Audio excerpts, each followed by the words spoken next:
एक दफ़ा एक अजीम अलशान सल्तनत थी। सल्तनत पर बादशाह अकबर की हक्मरानी थी, जो अपनी दानशमंदी और इंसाफ की वजह से मशहूर था। उसकी इकलौती बेटी शहजादी माया थी। शहजादी बहुत चंचल और शरारती थी। एक दिन जब वो बाग में तेर चलाना सीख रही थी कि अचानक उसे एक सानिप ने डिस लिया। शहजादी ज़मीन पर गिर गई। उसे तबीब के पास ले गए, मगर सानप बहुत जहरीला था और सल्तनत के किसी भी तबीब के पास इसका इलाज नहीं था। बादशाह बहुत परेशान था कि शहजादी जल्द सेहतियाब हो जाए और सल्तनत की खुशी वापस लौट आए।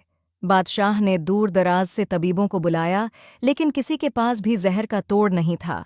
शहजादी अपने कमरे में लेटी थी। उसका चेहरा सफ़ेद पड़ गया था और आंखें बंद थीं। बादशाह अपनी बेटी को बचाने के लिए हर मुमकिन कोशिश कर रहा था और उसने एक शाही ऐलान किया, जो कोई भी शहजादी को ठीक कर देगा उसे इनामात से नवाजा जाएगा।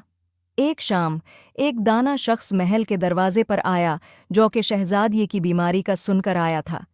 उसने बादशाह से अपना तारुफ कराया और बादशाह से कहा कि मुझे जहर का तोड़ मालूम है। उसने बताया कि दूर एक गार में एक जादुई फूल है, जिसके रस से सानिप के जहर को ख़त्म किया जा सकता है, लेकिन उसकी हिफाजत जंगल की रूहों के स्पर्द है और सिर्फ वही लोग उस तक पहुंच सकते हैं जिनके दिल साफ हों। बादशाह ने ऐलान किया कि जो भी इस फूल को तोड़कर लाएगा, मैं शहजादी की शादी इससे कर दूंगा। एक शहजादे ने ये सुना तो सफ़र पे जाने का इरादा किया। शहजादे ने सफ़र का आगाज़ किया।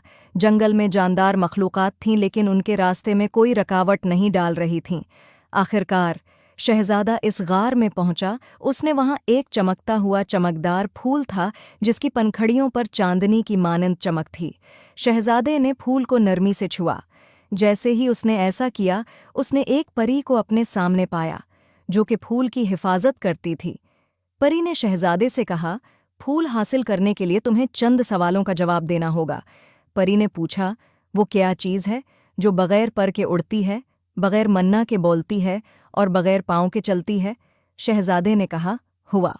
परी ने कहा, बहुत खूब, तुम फूल ले सकते हो। शहजादे ने परी का शुक्रिया अदा किया। शहजादे ने फूल को एहतियात से तोड़ा, ये यकीनी बनाते हुए कि इसका जादू बरकरार रहे।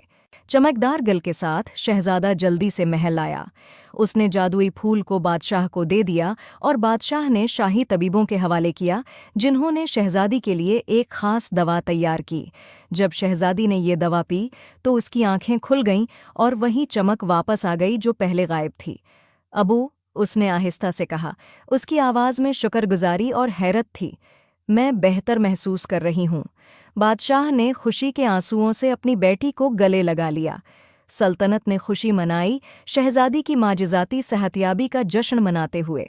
बादशाह ने शहजादे और शहजादी की शादी कर दी। उम्मीद है आपको स्टोरी पसंद आई होगी। Please like and subscribe my YouTube channel.